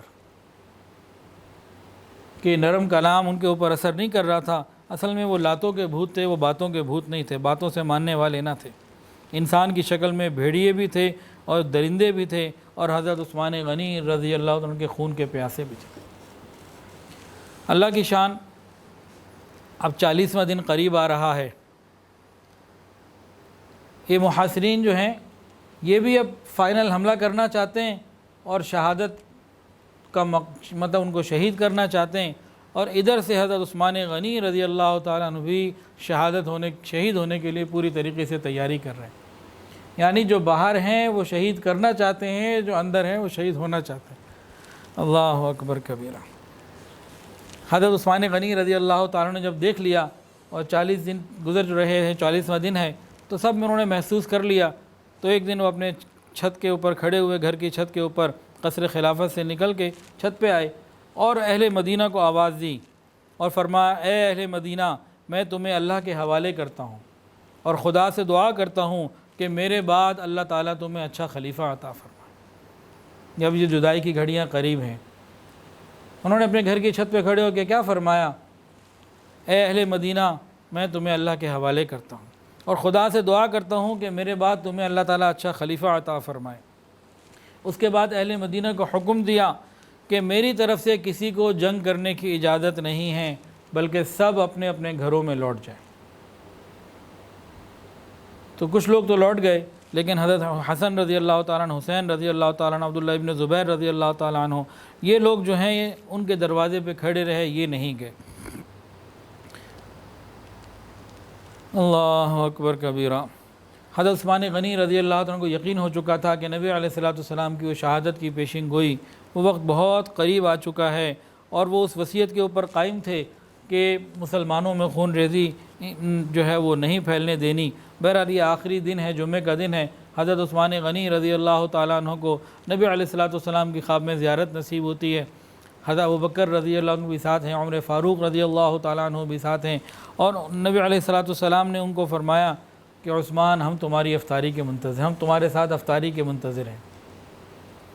یہ بھی پوچھا تھا تمہیں پیاس لگی ہے؟ انہوں نے کہا بہت پیاس لگی ہے۔ نبی علیہ السلام نے ایک ڈول دیا، مشکیزہ وغیرہ کوئی دیا، جو انہوں نے پانی پیا ان کی پیاس بھی اس سے بجھی۔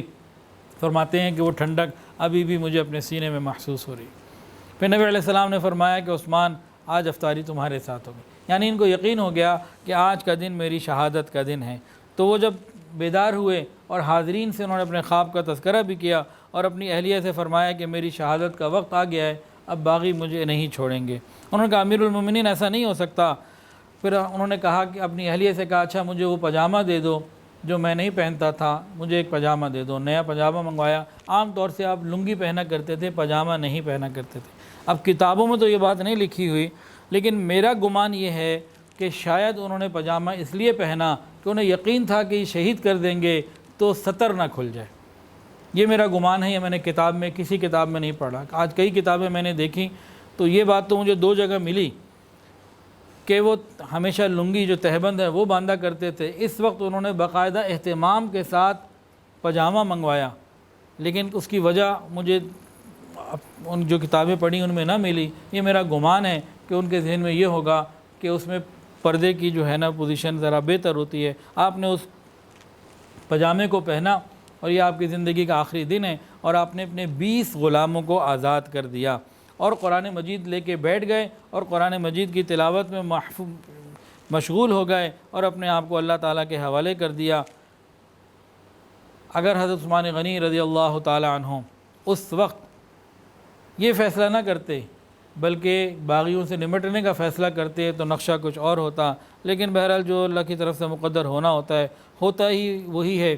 امام مظلوم نے اپنی شہادت کی ساری تیاریاں پوری کر لیں، اب انہیں انتظار تھا اور شدت کے ساتھ انتظار تھا کہ یہ باغی آئیں، میری جان جائے گی، میں شہید ہو جاؤں گا، اور آج کی افطاری تو حضور صلی اللہ علیہ وسلم کے ساتھ کرنی ہے۔ آج کی افطاری تو حضرت ابوبکر صدیق رضی اللہ تعالیٰ عنہ کے ساتھ کرنی ہے، اور آج کی افطاری تو حضرت عمر فاروق رضی اللہ تعالیٰ عنہ کے ساتھ کرنی ہے۔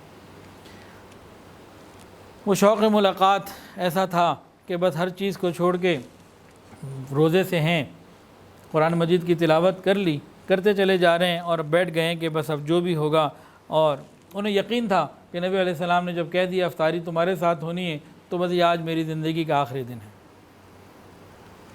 اللہ اکبر کبیرہ۔ پھر آپ نے باغیوں کے لیے اپنے دروازہ بھی کھول دیا اور قرآن مجید کی تلاوت کے لیے بیٹھ گئے۔ بہرحال ان کو انتظار تھا شہادت کا، ادھر وہ موقع کی تلاش میں تھے، تو باغیوں نے دروازے پہ حضرت حسن وغیرہ کھڑے ہوئے، باغیوں نے دیواریں جو ہے نا وہ پھاند کر پھلانگ کر آئے، اور اس کے بعد انہوں نے حضرت عثمان غنی رضی اللہ عنہ پر حملہ کر دیا۔ آپ تلاوت میں مصروف تھے، ایک درندہ صفت باغی نے آپ کے سر کے اوپر ایک لوہے کی لاٹ ماری، آپ پہلو کے بل گر پڑے اور آپ کی زبان سے نکلا بسم اللہ توکلت علی اللہ۔ سودان بن حمران اس نے دوسری ضرب لگائی، خون کا فوارہ جاری ہو گیا۔ ایک اور سنگ دل آپ کے سینے کے اوپر چڑھا اور آپ کو 9 اس نے وار کیے، جسم کے اوپر 9 وار لگے۔ ایک اور شخص بڑا، اس کے ہاتھ میں تلوار تھی، وہ چاہتا تھا کہ پیٹ چاک کر دے، جب اس نے تلوار چلائی ان کی بیوی حضرت نائلہ آگے آئیں، اس کی تلوار کو روکا، آپ کی تینوں انگلیاں شہید ہو گئی، حضرت نائلہ رضی اللہ تعالیٰ عنہ کی، آپ کی بیوی حضرت نائلہ کی، اور وہ پیٹ اس طریقے سے بچ گیا۔ اور جب اس نے 9 حملے کیے اوپر چڑھ کے جس شخص نے، تو اسی دوران حضرت عثمان غنی رضی اللہ عنہ کو شہادت مل گئی اور آپ شہید ہو گئے، روح جو ہے وہ جسم سے نکل گئی۔ انا للہ و انا الیہ راجعون۔ اور حضرت عثمان غنی رضی اللہ تعالیٰ عنہ جس وقت دنیا سے جا رہے تھے، ان کی زبان کے اوپر جو تلاوت تھی فَسَيَكْفِيكَهُمُ اللَّهُ وَهُوَ السَّمِيعُ الْعَلِيمُ، سورہ بقرہ کی آیت ہے، خدا تمہارے لیے کافی ہے، وہ سننے اور جاننے والا ہے۔ امام ابن جریر طبری رحمۃ اللہ علیہ فرماتے ہیں، لکھتے ہیں کہ قاتل بدبخت نے جب آپ پر حملہ کیا، آپ کے اگلے دانت ٹوٹ گئے اور خون کا فوارہ نکلا، اور قرآن مجید بھی جو سامنے رکھا ہوا تھا وہ بھی رنگین ہو گیا، اور اسی آیت کے حصے کے اوپر فَسَيَكْفِيكَهُمُ اللَّهُ وَهُوَ السَّمِيعُ الْعَلِيمُ آپ کا مبارک خون بھی گرا۔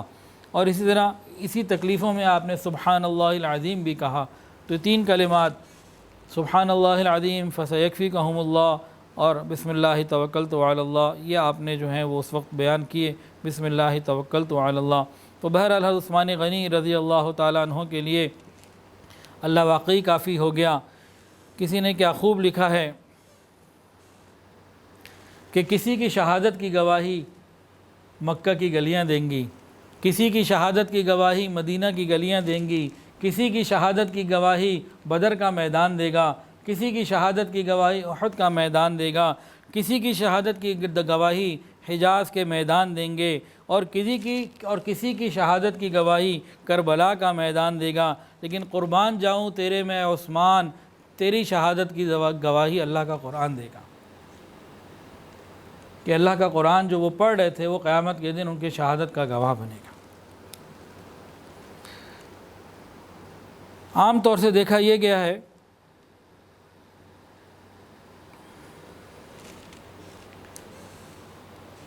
کہ جو دشمن ہوتے ہیں نا، یہ دوسرے کو جس کی جان لینا چاہتے ہیں جان لے کے چھوڑ دیتے ہیں، لیکن یہ ایسے حاسد تھے، ایسے دشمن تھے، ابھی بھی ان کا جو غصہ تھا، غضب تھا، ختم نہیں ہوا۔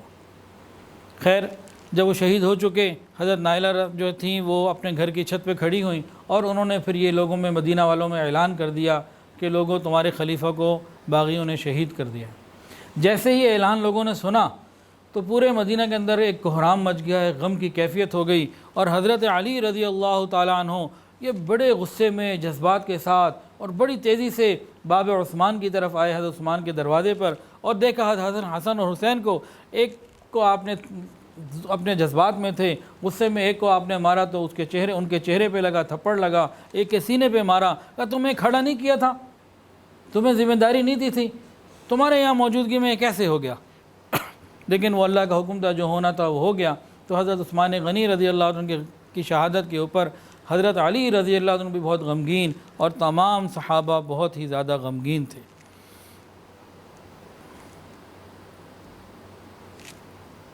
اب لاش مبارک گھر کے اندر موجود ہے، لیکن باغیوں کا غصہ ختم نہیں ہوا۔ باغیوں نے اعلان کر دیا، خبردار ان کو نہ تجہیز کی جائے گی، نہ تکفین کی جائے گی، نہ ان کو یہاں سے اٹھایا جائے گا، نہ ان کی نماز جنازہ ہوگی، اور ان کو مسلمانوں کے قبرستان میں دفن بھی نہیں کیا جائے گا۔ اکثر جگہ یہ ہوتا ہے کہ انسان دشمن کو مار کے بس بات مکمل ہو جاتی ہے، لیکن یہاں کچھ اور ہی معاملہ تھا، ابھی بھی باغیوں کا غصہ ختم نہیں ہوا تھا۔ تو بعض روایات میں آتا ہے کہ 2 دن 2 راتیں، بعض روایات میں آتا ہے کہ 3 دن 3 راتیں ان کی لاش کو ہاتھ نہیں لگانے دیا گیا، نماز جنازہ نہیں ہو سکی مدینہ طیبہ میں رہتے ہوئے امیر المومنین کی۔ 3 دن اس طریقے سے گزر گئے، اور ان 3 دنوں کے اندر بھی کئی واقعات آئے۔ اللہ اکبر۔ علامہ ابن عبد البر رحمۃ اللہ علیہ روایت کرتے ہیں کہ ان کی شہادت کے بعد ایک مصری ننگی تلوار لے کر آیا اور کہنے لگا، خدا کی قسم میں حضرت عثمان کی ناک کاٹوں گا۔ اس پر آپ کی زوجہ نے آستینیں چڑھا لی اور اس کی تلوار پکڑ لی، جس سے آپ کی زوجہ کا انگوٹھا کٹ گیا، اور آپ نے حضرت عثمان کے غلام سے کہا، اس کے اوپر حملہ کرو اور اس کو جہنم میں داخل کرو۔ اس کے بعد عثمان کی تلوار سے اس شخص کو جہنم میں داخل کر دیا۔ پھر باغیوں نے اس بات کی بھی کوشش کی کہ آپ کا سر مبارک جو ہے جسم مبارک سے الگ کر دیا جائے، لیکن آپ کی گھر والی نے، گھر میں جو لوگ تھے، انہوں نے ان ارادوں کو ناکام بنا دیا اور کام نہیں ہونے دیا۔ اسی طرح ایک ایسا باغی تھا عامر ابن ذابی، وہ آیا تو تھا حضرت عثمان غنی کی زیارت کے بہانے، آیا، قریب آ کر آپ کی پسلی کے اوپر وار کر کے پسلی کو توڑ دیا۔ اس کے بعد ایک امام ابن کثیر رحمۃ اللہ علیہ فرماتے ہیں کہ امام بخاری رحمۃ اللہ علیہ نے یہ واقعہ نقل کیا ہے ابن سیرین رحمۃ اللہ علیہ کے واسطے سے اپنی تاریخ میں۔ ابن سیرین کہتے ہیں کہ میں کعبے کا طواف کر رہا تھا تو میں نے ایک شخص کی بات سنی، وہ دعا کر رہا تھا، اللہم اغفر لی، اللہ تو مجھے بخش دے، لیکن مجھے یقین ہے کہ تو مجھے نہیں بخشے گا۔ ابن سیرین کہتے ہیں میں بڑا حیران ہوا، میں نے کہا تو یہ کیا دعا کر رہا ہے؟ میں نے تو کبھی ایسا نہیں سنا، کوئی بیت اللہ میں آ کے بھی یوں کہے کہ اللہ تو مجھے معاف کر دے، لیکن مجھے اندازہ ہے، یقین ہے تو مجھے معاف نہیں کرے گا۔ اے بندے، یہ کیا ہے تیرا کام؟ یہ تو نے کیا کیا؟ تو اس شخص نے کہا کہ میں نے ارادہ کیا تھا، عہد کیا تھا کہ میں حضرت عثمان غنی رضی اللہ عنہ کے منہ پہ تماچا ماروں گا، اور جب وہ قتل کر دیے گئے اور ان کا جنازہ ان کے گھر میں چارپائی پہ رکھا ہوا تھا تو میں وہاں داخل ہوا۔ داخل اس انداز سے ہوا کہ میں زیارت کے لیے آیا ہوں، دیکھنے کے لیے آیا ہوں، بس مجھے ذرا سا موقع تنہائی کا مل گیا تو میں نے اسی وقت آپ کے چہرے اقدس سے کپڑا ہٹایا اور آپ کے مبارک چہرے کے اوپر تھپڑ مارا، جس کی وجہ سے میرا وہ ہاتھ دایاں فوراً سوکھ گیا۔ ابن سیرین فرماتے ہیں کہ میں نے اس شخص کا، اس بدبخت کا دایاں ہاتھ دیکھا تو دیکھا کہ وہ ایسے سوکھا ہوا تھا جیسے کوئی لکڑی سوکھی ہوتی ہے۔ تو جو 2 یا 3 دن جو ایسے گزرے، اس میں ایک بدبخت نے آ کے پسلی توڑی، ایک نے آ کے تھپڑ مارا، اور ایک نے آ کے سر اتارنے کی کوشش کی۔ تو یہ مختلف کوششیں ہوتی رہیں، اور اعلان کیا گیا تھا کہ خبردار کوئی شخص ان کی جنازے کی نماز نہیں پڑھ سکتا اور ان کو مسلمانوں کے قبرستان میں دفن نہیں کر سکتا۔ اس سے زیادہ ظلم کیا ہوگا؟ یہ داماد رسول ہیں، سخاوت کو زینت ان سے ملی، لفظ سخاوت ان کی وجہ سے مشہور ہوا، اس کو عزت اور زینت ان کی وجہ سے ملی، اور مسلمانوں کے لیے کتنے کتنے انہوں نے کام کیے، اور اپنے ہی گھر میں، اپنے ہی شہر میں آج اس طرح بے دردی سے شہید کر دیے گئے، اور اب جنازہ اٹھانے کی بھی یہ ظالم اجازت نہیں دیتے۔ 3 دن گزر گئے، اس کے بعد کیا ہوا؟ اللہ کا عرش بھی ہلا ہوگا، میرا گمان ہے کہ اس واقعے سے ہلا ہوگا۔ ام المؤمنین ام حبیبہ رضی اللہ تعالی عنہ، وہ اپنے مسجد نبوی شریف کے دروازے پر آ کے کھڑی ہو گئیں، اور انہوں نے کہا کہ میں تمہیں وارننگ دیتی ہوں، میں حضور صلی اللہ علیہ وسلم کی بیوی ہوں، امت کی ماں ہوں، تم سب کی ماں ہوں، یا تو عثمان غنی رضی اللہ عنہ کا جنازہ اٹھا کر دفن کرنے کی اجازت دے دو، ورنہ پھر میں بے حجابانہ باہر آؤں گی اور تمہارے مقابلے پر آ کر ان کی تجہیز و تکفین کے سارے کام میں خود انجام دوں گی۔ جب انہوں نے اس قسم کی بات کی تو باغیوں کے دل بھی اس وقت ذرا دہل گئے اور رک گئے، وہ کچھ کر نہ سکے۔ اور ام المؤمنین یہ کون ہے؟ ام حبیبہ رضی اللہ تعالی عنہ حضرت معاویہ رضی اللہ عنہ کی بہن ہیں، اور ابو سفیان رضی اللہ عنہ کی بیٹی ہیں، رسول اللہ صلی اللہ علیہ وسلم کی زوجہ ہیں۔ آپ کے اس عمل کے بعد پھر باغیوں نے تھوڑی سی جو ہے وہ ریلیکسیشن دی، اور رات کی تنہائی میں چند لوگوں نے ام المؤمنین کا جنازہ اٹھایا۔ اور باغیوں نے ایک اور اعلان کر دیا تھا، ان کو بقیع میں دفن نہیں ہونے دیا جائے گا۔ وہ جنت البقیع جہاں 10,000 صحابہ مدفون ہیں، ان کو جنت البقیع میں دفن نہیں ہونے دیا جائے گا، اور نہیں ہونے دیا گیا۔ اس وقت جنت البقیع چھوٹا تھا، آج بڑا ہے۔ جب جنت البقیع کئی مرتبہ ایکسٹینشن ہو کے اتنا بڑا ہو گیا کہ اب حضرت عثمان غنی رضی اللہ عنہ کی موجودہ جو پوزیشن ہے وہ جنت البقیع کے اندر ہے۔ لیکن اگر جن لوگوں کو جنت البقیع یاد ہو، آنکھوں میں گزر رہا ہو، وہ اگر غور کریں، ابتدائی سارے حصے میں صحابہ کرام ہیں، اور حضرت عثمان غنی رضی اللہ عنہ بہت آگے جا کے دور ان کی قبر ہے۔ تو اس زمانے میں ان کو جنت البقیع میں بھی دفن نہ ہونے دیا۔ اور رات کی تنہائی میں جب جنازہ نکلا تو حضرت علی رضی اللہ تعالیٰ عنہ، حضرت حسن رضی اللہ تعالیٰ عنہ، یہ وہ پہلے لوگ تھے جنہوں نے جنازے کو کندھا دیا۔ چند لوگ تھے، زیادہ لوگ بھی نہ تھے، اور یہ جنازہ جب نکلا، اور جب یہ جنازہ نکل رہا تھا حضرت نائلہ بھی ساتھ تھیں۔ پھر جنازہ جب یہ حضرت عثمان غنی رضی اللہ عنہ کے گھر سے نکلا ہوگا اور روضہ رسول کے سامنے سے گزرا ہوگا، کیا کیا دل میں صحابہ کے اور حضرت نائلہ کے دل میں خیالات پیدا ہوئے ہوں گے، کیا کیا باتیں پیدا ہوئی ہوں گی، ان کو نہ کوئی سوچ سکتا ہے نہ بیان کر سکتا ہے۔ اور کتنے جنازے آپ نے دیکھے ہوں گے، ان پہ پھول برسائے جاتے ہیں، کہیں کافور چھڑکا جاتا ہے۔ یہ امام مظلوم کا جنازہ ہے، باغیوں نے پتھر برسائے، مختلف چھتوں پہ کھڑے ہو گئے، جنازہ گزر رہا تھا، وہ اوپر سے پتھر برسا رہے۔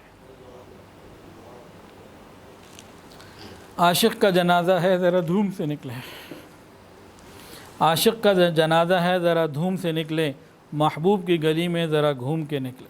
تو جنازے کے اوپر پتھراؤ بھی کیا گیا، اور بالآخر حضرت عثمان غنی رضی اللہ تعالیٰ عنہ کو جنت البقیع کے اندر جو ہے وہ دفن کر دیا گیا۔ اللہ تعالیٰ ان کے درجات کو بلند فرمائے، اور ہمیں تمام صحابہ کرام رضوان اللہ تعالیٰ علیہم اجمعین کا ادب کرنے کی، محبت کرنے کی توفیق عطا فرمائے۔ تو مسلمانوں میں تو بہت شہداء ہیں جی، اسلام کا دامن شہداء کی قربانیوں سے بھرا ہوا ہے۔ تو حضرت عثمان غنی رضی اللہ تعالیٰ عنہ ان شہداء میں سے ایک شہید ہیں۔ حضرت عمر رضی اللہ تعالیٰ عنہ بھی شہداء میں سے ایک شہید ہیں۔